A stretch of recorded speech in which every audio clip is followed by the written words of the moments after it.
my beloved Boss Mike Cervera.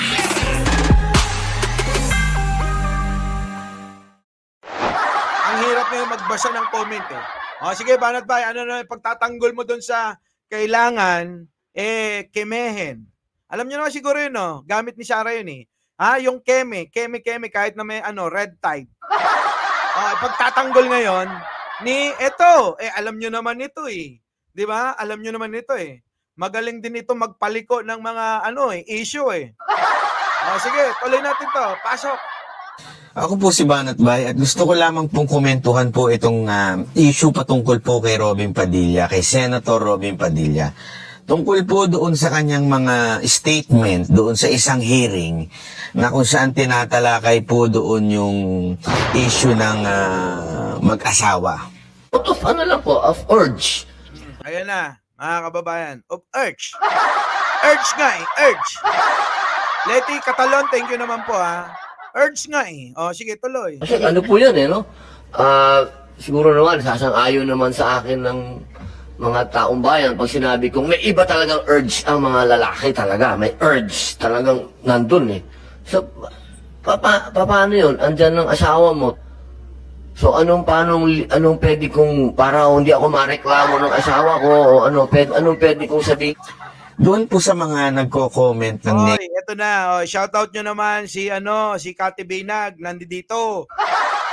Kita nyo. Si Kati Binag kahit na binabatikos natin eh. Dinadalaw tayo.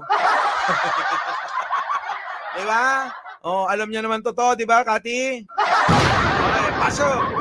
Negative kay Senator Robin Padilla. Bakit pa tinatalakay ang mga ganyan?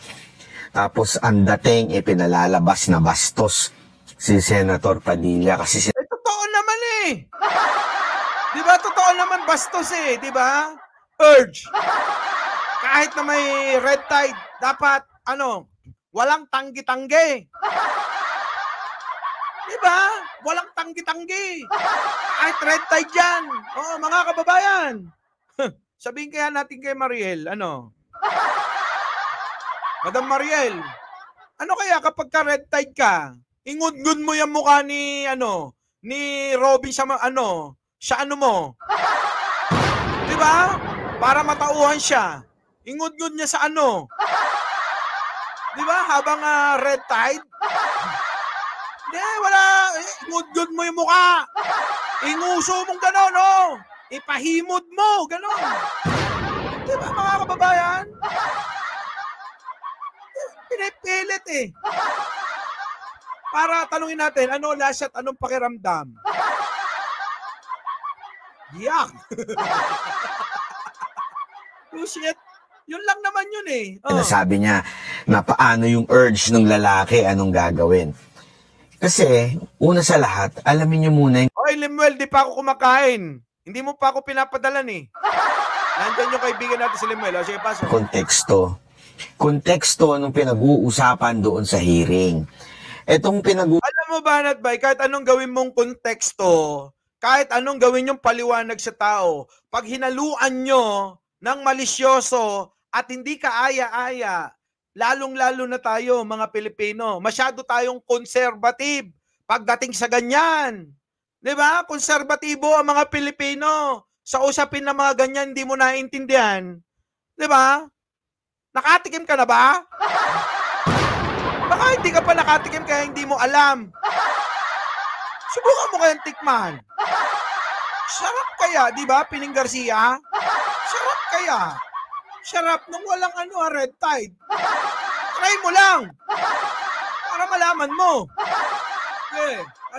Usapan po sa hearing na yon ay tungkol po doon sa mga nangyayaring problema sa loob ng isang kasal.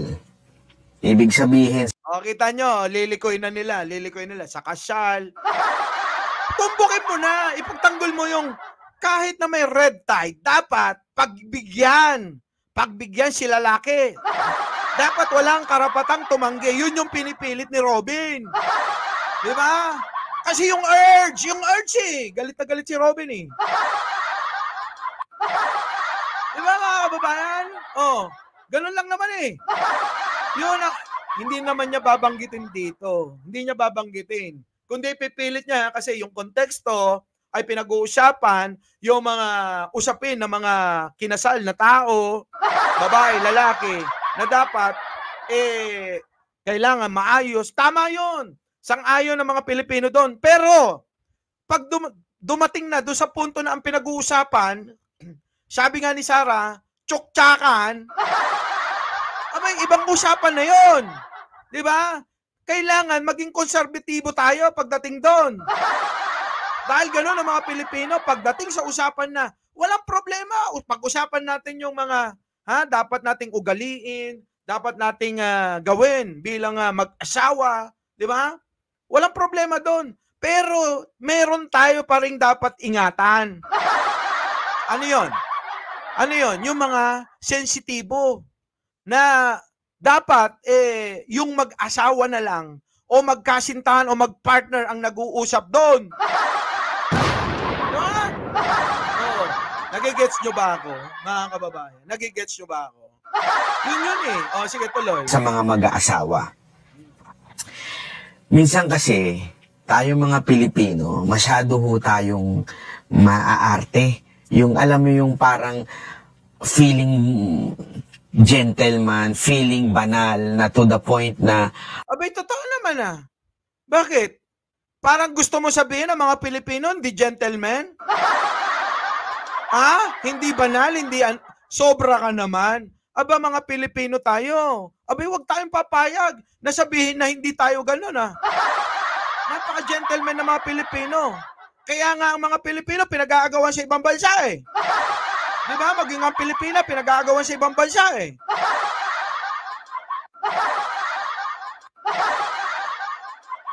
Kaya pag nakikita tayo di ba? Akit na akit sila Tapos sasabihin mo So ibig mo sabihin, mga bastos kaming mga Pilipino? Palibase, ikaw aso? Di ba? Di ba mga kababayan? Palibase ang aso Hindi yata Pilipino. Basta kami Pilipino. Oo, disente kaming mga Pilipino. Di ba? Ayaw ng pag-usapan yung mga ganitong issue na napaka-importante nito. Alam mo, walang problema na pag-usapan yung pagsasama na mag-asawa. Ang problema nga, dapat maging maingat tayo. Pagdating sa mga tinatalakay natin, hindi lahat pwede. Kahit anong aspeto ng issue, dapat merong pag-iingatan. Di ba? Pag-usapan natin yung tirahan. Di ba? Askal kasi, sabi ni Laila Collins. Ang usapan, tirahan, ganon. Pag-usapan natin sa Senate hearing, tirahan, ang daming problema ng bansang ito. Tapos ganyan lang yung pag-uusapan nyo. Sino ba kasi bumoto kay Robin? Tuloy. Kung bakit nabanggit ni Senator Padilla ho ito. Ito po kasi ang pinagdadaanan ng bawat Pilipino, lalo na po yung nandoon sa laylayan. Problema po. Hirap na hirap si Gago. Hirap na ipaliwanag Nandito si Banat pa Oy! Umakit ka rito! Po ito ng mga mag-aasawa.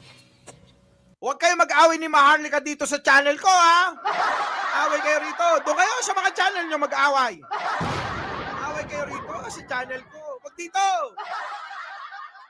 Sige, pasok. Na feeling ng mga nasa alta sa syudad. Feeling ninyo, bastos yan. Hindi yan tinatalakay dapat sa Senado. Kita nyo gusto pang paghiwalayin, gusto pang magkaroon ng gap, mga kababayan, yung alin? Yung mga nasa itaas at nasa ibaba. Yung mga nakakaangat sa buhay at yung mga nasa laylayan. Hindi mo naman dapat pag-awayin pa yan. Hindi mo dapat paghiwalayin yan. Dapat hindi tayo namimili ng kapwa-tao. Ng kapwa Pilipino. Hindi pinag-uusapan ng estado ng buhay. Hindi pinag-uusapan kung ano narating mo. Ang pinag-uusapan dito, yung pagiging makatao at pagiging makapilipino. Yan ang problema sa inyo Nilalayo nyo yung sarili nyo sa mga taong mas mababa. Tapos, gagamitin nyo yung mga taong mas mababa para pabiktim kayo na kayo yung makamahirap. Tapos, yung mga tulad namin, hindi. Ganun ba yun? Arnold Lopez, ganun ba yun? Rico Blanco? Di naman ganun eh. Di ba? Kami nga yung lumalapit eh. Di ba? Gago talaga eh. Ang problema kasi sa inyo, out of touch kayo sa mga tunay na nangyayari sa ating kapaligiran, sa ating pong society. Alam nyo ho ba na yan ang isa sa nagiging problema ng bawat Pilipino na naandun sa CND, NE? Lagay mo pa hanggang Z. Di ba na mga kababayan? Kahit pa hanggang Z, banat bay. Wala yan. Mali kayo dyan, maliwag mo ng pangatwiranan. Sira na si Robin. Pero yun yung mga, yung mga binoto ng mga DD shit. Uy, DDS. Sorry. DDS. Di ba? Katwiran pa nila. Di ba? Naniniwala kayo kay Guban. Nakakulong yan. Di ba? Convicted yan. Bakit si Robin? Hindi ba convicted? Hindi ba nakulong? Diba? Bakit nyo binoto? Kung ayaw nyo palang convicted, dapat hindi nyo binoto si Robin.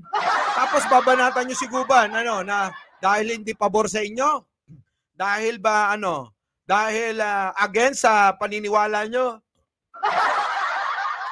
Kaya ayaw nyo, babatukusin nyo. Mga bobo. Mga ob-ob talaga eh. Diba? May ipipa pa. Si Argo, may ipipa. Si Ipe na tingnan nyo. Ano ba background ni Ipe? Artista. Diba? Buti pa si Alden Romero, nakakaunawa eh. Diba? Artista ayun, naging jowa ni Chris. Ayun, nagkaroon ng ayun banggitin yung mga bata kasi dito. Hayaan na natin yung mga bata kasi wala namang kinalaman yung mga yun. Okay, pasok. Yung problema nila sa mga mag-aasawa. Kaya nga po, makikita natin kaliwat kanan dyan yung mga issue na binubugbog, issue na kung saan yung babae ay niloloko ng mga lalaki. Kasi nga po, yung problema na yan, alam mo, ito kasi, may nagka-jowa ka na ba? Hindi niya alam eh. Alam mo, choice ng mga tao na yun. At may mga ugali talagang ganon. Hindi natin lahat yan eh. Maipi-please. Iba-iba ugali ng tao eh. Diba? Yung iba nga, tulad mo, nagmamakaawa eh. Yung iba naman, tulad ko, loyal ako eh. Yung iba naman, gusto Gusto talaga eh, iba-iba eh. At hindi lang din naman, lalaki ang gumagawa niyan, pati babae eh. Di ba? Lalayo pa ba tayo kay Kati Buni? Di ba mga kababayan? Hindi na naiintindihan. Pumunta tayo doon sa sensitibo na binabatikos ng taong bayan. Ano yun? Yung ba na kapag may red tide, ang babae ay pwede pa rin tsuktsakan. Na pinipilit ni Robin, kailangan wag kayong tumanggi kahit na may red tide kayo, pag humiling si lalaki ng gusto ay EUT, EUT. Walang kahit walang reklamo dapat ang babae. Ganun ba yon? Di ba? Ganun ba yon? EUT ng EUT. Oy, Chris Ulo! Oy, sa mga hindi pa tumitira kay Chris Ulo, bago matira yan ni Rocky, tirahin nyo na. Oy, subscribe nyo yan, yung mga yan. Ha? Si JDB, kanina nandiyan, si Chris Ulo. Oo, mga kasama natin yan, kahit hindi man kami magkakilala. Di ba? Ay, nagkakita-kita na pala kami. Oh. Ay, nako. Oh, mamimili naman ako. Ha? Talaga? Oo, namimili naman pala siya. Ano, mamimili ng ano? Mamimili ka ng hotdog? Oh, sige, tuloy natin. Hindi ho nasusolusyonan. Hindi ho nabibigyan ng pansin ng gobyerno. Kasi ang gobyerno, feeling nila, ang problema lang ng taong bayan ay tungkol sa politika. Kaya na naman, sinisi mo na naman ang gobyerno eh. Hanggang ang may kasalanan sa kaelyahan ni Robin eh. Kaelyahan ni Robin eh, mapupunta na naman kay Pangulo eh. Putik na yan. Kasalanan na naman ni Pangulo to. Dahil kaelyahan, may Elya si Robin, isisisi nyo naman kay Pangulo.